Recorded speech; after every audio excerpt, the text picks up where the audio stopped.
Now we can break down a SQL server into these kind of different areas. So we have the SQL server, and this is kind of the house and the power that powers everything.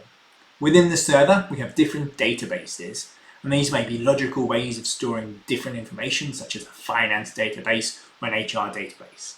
Within the databases, we have different types of tables. Now these all run by the power of the server, which is the engine behind it. Now typically, this used to be on-premise, we'd say. So what we would have is when we pay for this, would set up the SQL Server, would be actually something we had, some hardware. We'd have to store the data and pay for the maintenance. Then, as we went, it got to the cloud. What this really meant is it's just stored by a vendor such as Microsoft, and then they just charge us for the storage we use and the compute. So in the server, we have the databases which hold the tables. We also have something called serverless, where we don't actually pay for the storage. We just pay for the usage, the compute, instead of databases. And obviously, we'll pay a bit more for each compute.